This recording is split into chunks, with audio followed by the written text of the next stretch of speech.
Do I have everybody's attention now? Ici c'est Catchatrap, la chaîne on parle catch. Aujourd'hui revue de Monday Night Raw du 12 octobre 2020. Avant de commencer cette vidéo, j'aimerais vous demander de vous abonner, de liker, de commenter, de partager. C'est très important pour le développement de cette vidéo. Et on commence tout de suite avec Randy Orton qui arrive sur le ring. Il nous avoue que McIntyre a fait une année incroyable. Il nous rappelle ensuite qu'il a battu Randy Orton, qu'il a été le premier à faire le pin sur Drew McIntyre depuis qu'il est devenu champion. Derrière, il est interrompu par Drew McIntyre qui le félicite. Il lui dit qu'il lui a mis un punt à Clash of Champions pour toutes les victimes qu'il a faites. Mais qu'à Hell in a Cell, il le fera pour lui. Et il fait la promesse qu'à chaque fois qu'ils se retrouveront dans le même bâtiment, il lui bottera le cul. Et ensuite il commence à s'avancer vers le ring. Et ensuite ils commencent à se battre tous les deux. Mais McIntyre prend le dessus et Orton prend la suite. Donc on commence ce Raw directement dans la violence, dans l'agressivité. Donc on enchaîne ensuite avec Kevin Owens contre Aleister Black. Cette rivalité qui dure depuis à peu près 3 semaines. C'est une rivalité en demi-teinte. Kevin Owens est en train de feuder avec Aleister Black et Kevin Owens en même temps. Match non disqualification. C'était un très beau match. C'est sûrement le dernier match entre les deux puisque Aleister Black part du côté... Non, Kevin Owens aussi part du côté de SmackDown. Je crois, je suis pas sûr. Non, Aleister Black part du côté de SmackDown, ça c'est sûr. Kevin Owens, je vous donnerai... De toute façon, je ferai une vidéo spéciale draft pour qu'on soit vraiment au clair là-dessus. Donc voilà, c'est sûrement le dernier match entre les deux. C'est sûrement le dernier match de cette rivalité. Puisque l'un d'entre eux va être transféré dans l'autre brand.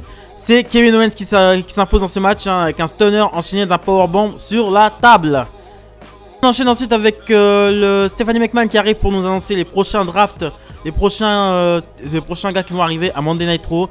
Donc nous avons Jeff Hardy, Braun Strowman et Matt Riddle qui passeront du côté de Raw. On enchaîne ensuite avec le Miz TV. Miz TV Miz TV qui est présenté par le Miz et bien sûr John Morrison.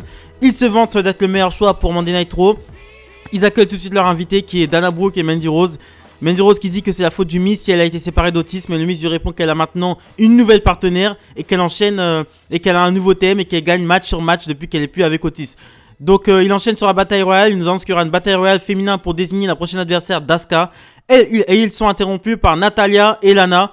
Natalya dit c'est elle qui devrait être interviewée au Miz TV et Mandy Rose dit à Lana qu'elle est plus présente sur TikTok que sur les rings et que si elle serait plus présente sur le ring, elle gagnerait peut-être ses matchs. Et ensuite Natalya et Lana se mettent à attaquer Mandy Rose, mais Mandy Rose et Dana Brooke prennent le dessus et Natalya et Lana prennent la fuite. On enchaîne ensuite après la pub Miz et Morrison qui sont toujours en train de se la crâner sur le ring. Et c'est Lars Sullivan qui arrive pour défoncer Morrison, mais le Miz réussit à prendre la fuite. Ensuite, il nous a annoncé que le New Day et les Street Profits changent de titre. Donc ça veut dire que les Street Profits passent du côté de SmackDown, donc ils récupèrent le titre bleu. Et le New Day passe du côt de Raw, comme vous savez depuis la semaine dernière, et prend le titre rouge. Et on nous informe aussi que le New Day aura sa première défense de titre contre Robert Roode et Dolph Ziggler ce soir, un peu plus tard dans la soirée. Alexa Bliss, on nous annonce aussi qu'Alexa Bliss place à Monday Night Raw. On enchaîne ensuite avec Seth Rollins qui est sur le ring pour faire ses adieux à Monday Night Raw. Il nous fait comprendre que c'est une grosse perte pour Raw. Il nous dit que ni Dominic ni Rey Mysterio prendront sa place puisqu'ils seront avec lui du côté de SmackDown. Et ensuite Jeff Hardy arrive. Jeff dit à Rollins, Rollins dit à Jeff qu'il n'est pas un leader, qu'il n'a rien à faire ici, qu'il n'a pas sa place ici. Hardy lui et ensuite Rollins rappelle à Jeff Hardy qu'il a Jeff Hardy rappelle à Seth Rollins qu'il est à SmackDown et lui à Raw. Et Rollins rappelle à Jeff Hardy qu'il aura un match contre Lars Sullivan cette semaine à SmackDown. Et ensuite il quitte le ring, Styles arrive et se moque de Jeff Hardy en disant qu'il est le seul à pouvoir être le leader. Ce que Seth n'apprécie pas, donc il commence à s'embrouiller avec AJ Styles et Jeff Hardy met un coup de pied aux deux et les challenge dans un match triple menace. Donc on enchaîne ensuite avec un match triple menace, Seth Rollins contre AJ Styles contre Jeff Hardy. Très bon échange entre les deux, ça marchait très bien. J'aurais bien aimé en voir plus, mais à un moment donné t'as Jeff Hardy qui place son Twister Fate sur AJ Styles et qui s'apprête à faire le compter, mais il se prend un énorme coup de guitare de la part d'Elias, les amis. Elias fait son retour et il fait le compter sur AJ Styles en profite pour faire le compter sur Jeff Hardy. Donc grosse victoire d'AJ Styles dans ce match triple menace grâce à une intervention d'Elias. Donc Elias qui attaque Jeff Hardy et qui va peut-être qui va sûrement partir sur une feud avec Jeff Hardy. Donc je vous annonce encore, Stéphanie arrive pour nous réannoncer des transférés à Raw. Elias sera du côté de Raw, Lacey Evans sera du côté de Raw et Sheamus passe du côté de Raw aussi. On enchaîne ensuite avec Dana Brooke et Mandy Rose contre Natty Hart et Lana. Donc match qui est dû à l'altercation au Miz TV tout à l'heure. Et les gagnants de ce match, je pense, se positionneront bien dans la course au titre par équipe. Je vais vous la faire très rapide. Victoire de Mandy Rose et Dana Brooke avec une combinaison Sweaton de Brooke sur Lana. Et après le match, Natty Hart fait comprendre à Lana qu'elle en a marre de perdre et quitte le ring.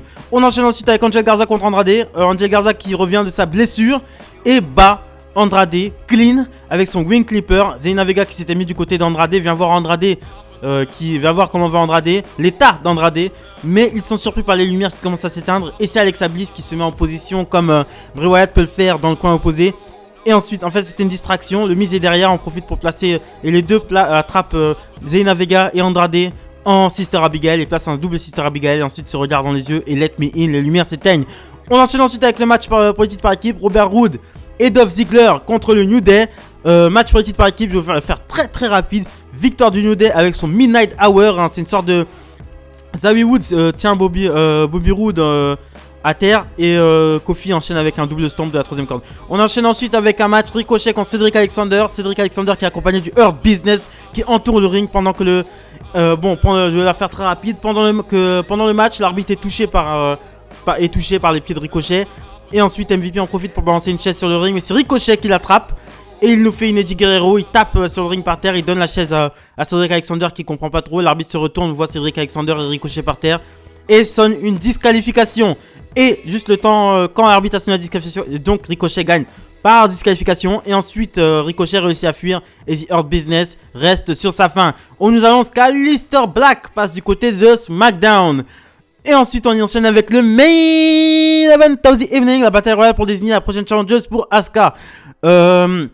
Bon, il y a à peu près tout le roster par équipe de Monday Night Raw. Asuka est aux commentaires. T'as Tamina qui est là, bon, toujours fidèle au poste quand on a des matchs pour le challenger au titre. Hein. Bon, on sait qu'elle gagnera jamais. Elle est là pour combler les trous. T'as Nia Jax qui fait passer Lana à travers la table des commentateurs. Lana qui n'était pas éliminée, mais elle l'a fait passer à travers la table des commentateurs. Et la finale se fait entre Natty Hart et Lacey Evans. Et mais c'est Natty Hart qui gagne. Mais elle avait oublié sa partenaire, Lana, qui s'était fait exploser par Nia Jax un peu plus tôt. Et ensuite Lana élimine très facilement Natty Hart qui était sur l'apron du ring. Donc Lana ira affronter à Hell in a Cell. Ça n'a pas été annoncé, je pense pas. Je sais pas si ce sera Hell in a Cell parce que Lana dans un Hell in a Cell ça peut être ridicule. Contre Asuka, donc Lana qui sera la prochaine challengeuse d'Asuka. Bon, qu'est-ce que vous voulez que je dise à ça? Moi je suis pas fan de Lana, je suis pas fan de Lana in-ring. Lana c'est pas une catcheuse, c'est plus une manageuse. Elle est bon bref, on verra bien. Et pour finir le show, on a une grosse fight, hein, Lana qui est encore sur le ring en train de célébrer. Et on a une grosse brawl entre Drew McIntyre et Randy Orton qui commence en backstage et qui finit ringside pendant la célébration de Lana. Et ensuite ils sont séparés et le show se finit comme ça. Là, bon, c'était un très bon épisode de Monday Night Raw. Voilà. J'espère que la draft s'est terminée. Il y a encore des trucs. De toute façon, je vais vous faire une vidéo explicative de la draft. Qui est drafté où, comment, qu'est-ce que ça pourrait apporter au show, pourquoi cette draft a été annoncée. Je vais vous faire une vidéo vraiment qu'on soit vraiment clair sur la draft. Parce que je vous ai annoncé la draft un petit peu comme ça, un peu show par show. Mais je vais vous faire une vidéo dans la semaine pour vous expliquer clairement ce qu'est la draft. Donc voilà ce que je pensais du Monday Night Raw du 12 octobre 2020. Si vous aimez mes vidéos, si vous aimez mon contenu, je vous propose de vous abonner, de liker, de commenter, de partager et surtout d'activer la petite cloche de notification pour être au courant de toutes les news que je sors. Mais à ce qui paraît, il y a un nouveau truc sur YouTube, une nouvelle mise à jour qui fait que vous pouvez pas, même si vous activez la petite cloche de notification, vous n'aurez pas forcément toutes les vidéos, vous n'aurez pas les news en fait. Donc il faudrait que vous ayez voir sur ma chaîne quand je sors les vidéos. Donc ouais, je sais, c'est un effort en plus, mais voilà. Donc abonnez-vous, likez, commentez, partagez, très important pour le développement de la chaîne. Salut les amis, bon début de semaine.